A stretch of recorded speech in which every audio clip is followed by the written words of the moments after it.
ஞானானந்தமயம் தெய்வம் நிர்மலஸ்படிகாகிருதிம் ஆதாரம் சர்வ வித்யானாம் ஹயக்ரீவம் பாஸ்மகே. நமஸ்காரம்.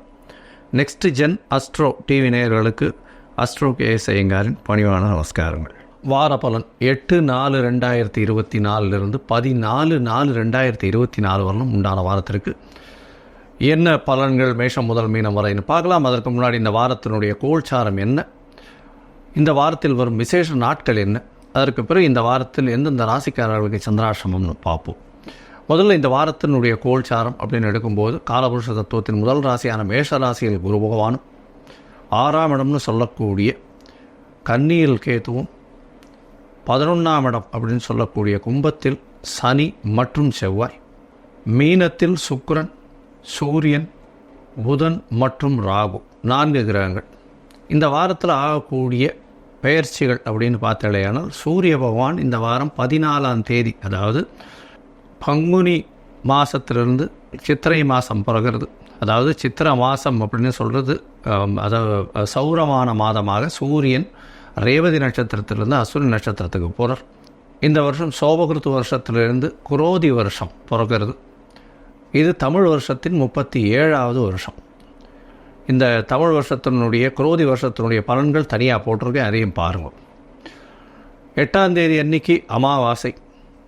இந்த வாரத்தில் பார்த்தாலேயானால் சந்திர பகவான், அதிவேகமாக செல்லக்கூடிய சந்திர பகவான், பொதுவாகவே இந்த வார பயிற்சிகளை பற்றி வாரத்தினுடைய பலன்களை வச்சு சொல்லக்கூடியது. சந்திர பகவான் மீன ராசி உத்திரட்டாதி நட்சத்திரத்திலிருந்து திருவாதிரை நட்சத்திரம், அதாவது 14ஆம் தேதி அன்னைக்கு திருவாதிரை நட்சத்திரம் மிதுன ராசியில் வரார்.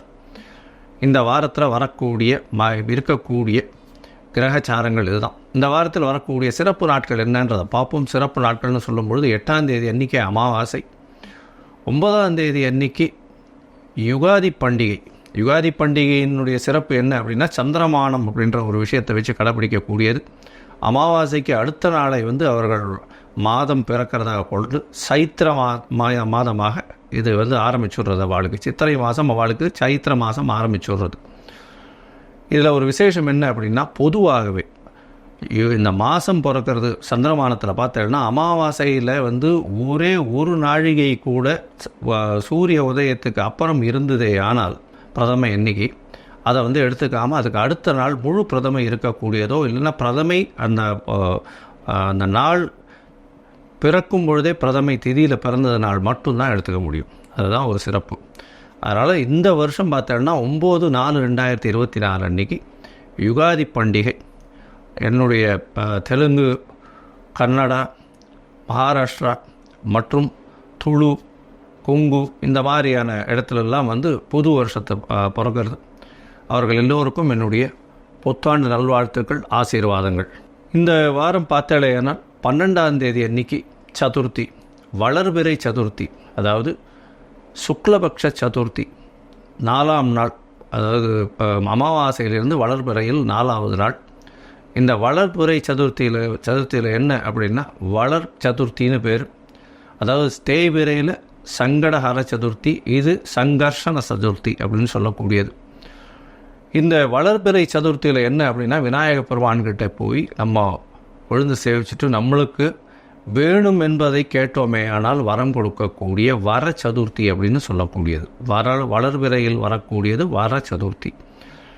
9 பிரதட்சணம் விநாயக பெருமானை பண்ணுறதும், 9 தரம் தோப்பு கரணம் போடுறதும், அருகம்பில், அதை தவிர ஒரு தேங்காய் உடைச்சிட்டு வர்றதன் மூலியமாக உங்களுடைய தடைகள் அனைத்தும் நீங்கி நீங்கள் கேட்ட வரங்கள் அனைத்தும் கிடைக்கக்கூடும். படிக்கக்கூடிய மாணவர்களுக்கு கண்டிப்பாக இந்த வர சதுர்த்தி அன்னைக்கு போய் சேவிச்சுட்டு வந்துட்டீங்க அப்படின்னா கண்டிப்பாக உங்களுடைய எக்ஸாமில் நல்ல ரிசல்ட் கிடைக்கக்கூடும். காம்படிட்டிவ் எக்ஸாமில் நல்லபடியாக பண்ணக்கூடிய வாய்ப்புகள் நிச்சயமாக உண்டு.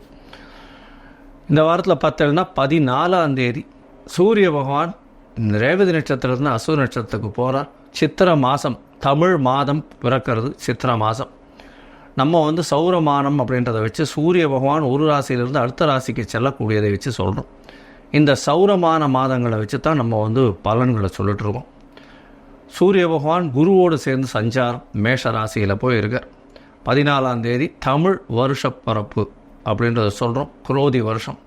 இந்த யுகாதியில் பார்த்தோம்னா தெலுங்கு வருஷம் அப்படின்னு சொல்லக்கூடியது. இந்த மாதிரி இந்த வேப்பம்பு, மாங்காய், புளிப்பு, இனிப்பு எல்லா வகையான இதுவும் வச்சு பச்சடி பண்ணுவாங்க. அது வந்து ரொம்ப விசேஷம். அதாவது யுகாதி பச்சடின்னே பேர் அதுக்கு, ரொம்ப விசேஷமானது. இந்த வாரம் இந்தந்த விசேஷ நாட்கள் வருது. இதற்கு பிறகு இந்த வாரத்தில் வரக்கூடிய சந்திராஷ்டம ராசிகள் என்னென்னு பார்த்தேடையான சிம்மம், கன்னி, துலாம், விருச்சிகம் இந்த 4 ராசிக்காரர்களுக்கு சந்திராஷ்டம். அதனால் உங்களுடைய ராசிக்கு 8ஆம் இடத்தில் சந்திர பகவான் மறையும் பொழுது மதி மயங்கக்கூடும். ஏன்னா சந்திர பகவான் மதிகாரகன், மயங்கக்கூடும். அதனால் தவறான முடிவுகள் எடுக்கக்கூடும். வெளியூர் வழிமான பிரயாணம் வேண்டாம்னு சொல்கிறோம். ஒருவேளை எடுக்க வேண்டி இருந்ததே ஆனால் சந்திர பகவானுக்கு உண்டான எளிய பரிகாரம் அப்படின்னு சொல்லக்கூடிய, உங்களால் முடிஞ்ச ஒரு 1/2 டம்ளர் பால் கொண்டு போய் அருகில் இருக்கக்கூடிய சிவன் கோயிலில் கொடுத்துட்டு போகிறது மூலியமாக சந்திராஷ்டமத்தின் தாக்கம் குறையும். சரி, இந்த வாரம் மேஷம் முதல் மீனம் வரை எப்படி இருக்குதுன்னு பார்ப்போம். 8/4/2024 14/4/2024 வரல உண்டான நாட்களில் என்னுடைய மொபைல் நம்பர் கீழே ஸ்க்ராலிங்கில் போயிட்டுருக்கு. உங்களுக்கு அஸ்ட்ராலஜிக்கல் கன்சல்ட் தேவைப்பட்டு தான் எனக்கு ஃபோன் பண்ணுங்க. உங்களுடைய date, time, place of birth, உங்களுடைய நேம் அண்டு பேரண்ட்ஸ் நேம் கொடுத்தீங்கன்னா உங்களுடைய சார்ட்டு போட்டு சந்தி இருக்கான்றதை முதல்ல பார்த்துட்டு, அதாவது நட்சத்திரம், ராசி, லக்னம், நட்சத்திர பாத சந்தி இதெல்லாம் இருக்கான்றதை பார்த்துட்டு, அதுக்கப்புறம் உங்களுடைய தசாபுக்தி அந்தரம் சூக்ஷ்மம் எப்படி இருக்குன்றதை பார்த்துட்டு இன்றைய கோல்சார பிரகாரம் உங்களுடைய பிரச்சனைகள் என்னன்றதுக்கு எளிய பரிகாரம் என்ன சொல்ல முடியுமோ அது சொல்கிறேன். என்னுடைய கட்டணம் என்னன்றதையும் போடுறேன். சரி, இப்போ மேஷம் முதல் மீனம் வரை 8/4/2024 முதல் 14/4/2024 வரை உண்டான நாட்களுக்கு. மேஷம், அஸ்வினி, பரணி, கிருத்திகை இந்த 3 நட்சத்திரம் 9 பாதங்களை கொண்ட ராசி. ராசியின் அதிபதி செவ்வாய் பகவான். ராசிக்கு 11ஆம் இடத்துல இருக்கிறது விசேஷம். 11ஆம் இடத்துல ராசிநாதன் இருக்கிறதன் மூலியமாக உங்களுக்கு ஒரு பெரிய ஏற்றம் கிடைக்க போகிறது. எது நினைத்தாலும் அது நடக்கக்கூடிய வாய்ப்புகள் மிகவும் அதிகம். ஏன்னா நீங்கள் நினைக்கக்கூடிய காரியங்கள், உங்களுடைய விஷன் எல்லாமே வந்து சக்ஸஸ்ஃபுல்லாக அமையக்கூடிய காலகட்டம். 11ஆம் இடத்துல சனி பகவானும் மூல திரிகோணத்தில் இருக்கிறது பெரிய விசேஷம். இதன் மூலியமாக தொழிலில் அதிகமான அபிவிருத்தி ஏற்படக்கூடிய வாய்ப்புகள் உண்டு. எதை தொட்டாலும் வெற்றி நிச்சயம் கிடைக்கக்கூடிய வாய்ப்புகள் நிச்சயமாக உண்டு. மேஷராசிக்காரர்களுக்கு திருமணத்துக்கு பார்த்து கொண்டிருந்தால் கண்டிப்பாக திருமண பாக்கியம் ஏற்படக்கூடிய வாய்ப்புகள் நிச்சயமாக உண்டு. குழந்தை பிராப்தி ஏற்படக்கூடிய வாய்ப்பும் நிச்சயமாக உண்டு. ஏன்னா இந்த வாரம் பார்த்தாலே ஏன்னால் 14ஆம் தேதி அன்னைக்கு சூரிய பகவான் உங்களுடைய ராசியிலேயே வந்து உச்சம் பெற்று போயிருக்கக்கூடிய காலகட்டம். 5ஆம் இடத்துக்கு அதிபதி உச்சம் பெறதுனால உங்களுடைய குழந்தைகள் மூலியமாக உங்களுக்கு ஒரு பெரிய பெருமை வரக்கூடிய வாய்ப்பு. அதை தவிர வந்து உங்களுக்கு பதவி, புகழ், அந்தஸ்து, கௌரவம்லாம் வரக்கூடிய வாய்ப்பு. உடல் நலத்தில் நல்ல ஒரு ஏற்றம் கிடைக்கக்கூடிய வாய்ப்பு. 12ஆம் இடத்தில் சுக்கிர பகவான் உச்சம் பெற்று இருக்கிறது பெரிய ஏற்றம். உங்களுடைய ராசிக்கு 2ஆம் அதிபதி 12இல் உச்சம் பெற்று இருக்கிறதன் மூலியமாக சுக செலவுகள் வரக்கூடிய வாய்ப்புகள் உண்டு. புத பகவான் நீச்ச பங்கம் அடைகிறது பெரிய விசேஷம். 3, 6 அதிபதி நீச்ச பங்கம் அடைகிறதும் 6ஆம் இடத்தில் கேது பகவான் இருக்கிறதுனால புதிய வேலை அமையக்கூடிய, வேலை செய்கிறவர்களுக்கு புதிய வேலை கிடைக்கும், வேலையில் ப்ரமோஷன் கிடைக்கும்.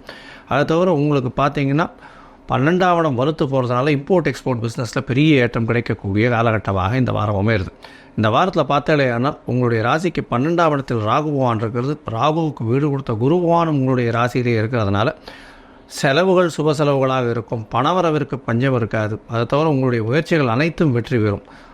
உங்களுக்கு எதிரிகள் அற்ற நிலை இருக்கக்கூடிய காலகட்டம். புதிய வேலை வாய்ப்பு கிடைக்கக்கூடிய காலகட்டம். புதுசாக கடன் வாங்கக்கூடிய வாய்ப்பு இருந்தாலும் அந்த கடனை எல்லாம் திருப்பி கட்டக்கூடிய வாய்ப்புகள் நிச்சயமாக இருக்கும்.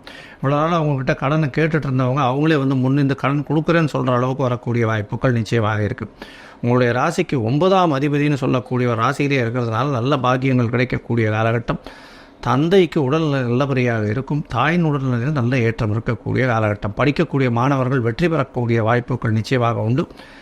போட்டித் தேர்வில் நிச்சயமான வெற்றி இருக்கக்கூடிய காலகட்டமாக இருக்குது. இந்த வாரம் பார்த்தோன்னா அதிவேகமாக செல்லக்கூடிய சந்திர பகவான் உங்களுடைய ராசிக்கு பார்த்தோன்னா 12ஆம் இடத்துல 9ஆம் தேதி கார்த்தால வரலும் இருக்குது. 9ஆம் தேதி கார்த்தால ஒரு 8:30 மணி வரலும் இருக்கக்கூடிய காலகட்டமாக இருக்குது. அதாவது 8/4/2024 14/4/2024 வரலும் உண்டான வாரத்தில் 9ஆம் தேதி காலத்தால் ஒரு 8:30 மணி வரலும் உங்களுடைய ராசிக்கு 12ஆம் இடத்துல இருக்கிறது மூலியமாக 5 கிரகங்கள் அங்கே இருக்குது. அதாவது சூரியன், சந்திரன், புதன், சுக்கிரன் மற்றும் ராகு 5 கிரகங்கள் 12ஆம் இடத்துல வலுப்பெற்று போய் இருக்கக்கூடிய காலகட்டமாக இருக்கிறதுனால சுப விரயங்கள் அமையும். கணவன் மனைவிக்குள்ள நல்ல ஒரு ஒற்றுமை இருக்கக்கூடிய காலகட்டம். பார்ட்னர்ஷிப் பிஸ்னஸில் பெரிய ஏற்றம் கிடைக்கும். பார்ட்னர்ஷிப் பிஸ்னஸில் அடிஷ்னலாக இன்வெஸ்ட்மெண்ட் போட்டு பெரிய லாபத்தை சம்பாதிக்கக்கூடிய வாய்ப்புகள் நிச்சயமாக உண்டு. உங்களுடைய ராசிக்கு பார்த்தீங்கன்னா சந்திர பகவான் உங்களுடைய ராசியிலேயே வரார். 9ஆம் தேதி கார்த்தால ஒரு 8:30 மணியிலிருந்து 11ஆம் தேதி 11:30 மணி வரலும் வரார். இந்த காலகட்டத்தில் பார்த்தோம்னா நல்ல ஒரு 11ஆம் தேதி மத்தியானம் ஒரு 11:30 மணி வரலும் இருக்கக்கூடிய காலகட்டம். இந்த காலகட்டத்தில் உங்களுடைய ராசியிலே இருக்கிறதுனால குரு சந்திர யோகம் அமையிறது, கஜகேசரி யோகம், ஒரு கேந்திராதிபதியும் கோணாதிபதியும் சேர்ந்து உங்களுடைய ராசியிலே இருக்கிறது மிகப்பெரிய ஏற்றத்தை கொடுக்கும். தாய் தந்தையரின் ஆசீர்வாதம் நிச்சயமாக உங்களுக்கு உண்டு. அதை தவிர பார்த்தோம்னா உங்களுடைய ராசிக்கு குரு பகவானோடு இருக்கிறதுனால சந்திர பகவான் நல்ல ஒரு ஏற்றத்தை கிடைக்கக்கூடிய காலகட்டமாக இருக்கும். புதிய வீடு மனை வாங்கக்கூடிய பாக்கியம் நிச்சயமாக அமையக்கூடும். உங்களுடைய ராசிக்கு 2ஆம் இடத்துல சந்திர பகவான் போகிறார். அது 9ஆம் தேதி கார்த்தால் ஒரு 11:30 மணியிலேருந்து 13ஆம் தேதி சாயந்தரம் ஒரு 5:30 மணி வரலும் இருக்கக்கூடிய காலகட்டமாக இருக்குது. 13ஆம் தேதி சாயந்தரம் வரலும் 2ஆம் இடத்துல சந்திர பகவான் இருக்கார்.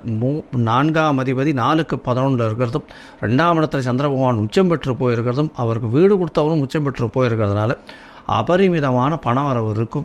எதை தொட்டாலும் பணம் வரும். வீடு வாசல் வாங்கக்கூடிய பாக்கியம் நிச்சயமாக உண்டு. தாய் வழி சொத்துக்கள் சேரக்கூடிய பாக்கியம் நிச்சயமாக இருக்கும். இந்த வாரம் பார்த்தாலேயால் இந்த ஃபார்மா, அதாவது மெடிக்கல் ஹோல்சேல், மெடிக்கல் சம்மந்தப்பட்ட மருத்துவ சம்மந்தப்பட்ட உபகரணங்கள் இருக்கிறவங்க, அதை தவிர இந்த நெருப்பு சம்பந்தப்பட்ட சமையல்கலை வல்லுநர்கள், இவங்களுக்கெல்லாம் பெரிய ஏற்றம் கிடைக்கக்கூடிய காலகட்டம். இந்த யூனிஃபார்ம் சர்வீசஸ், சிவில் சர்வீசஸ் இதெல்லாம் இருக்காங்க இல்லையா, இதில் சிவில் சர்வீசஸில் இருக்கிறவங்களுக்கெல்லாம் பெரிய ஏற்றம் கிடைக்கக்கூடிய காலகட்டமாக இந்த வாரம் அமைய போகிறது.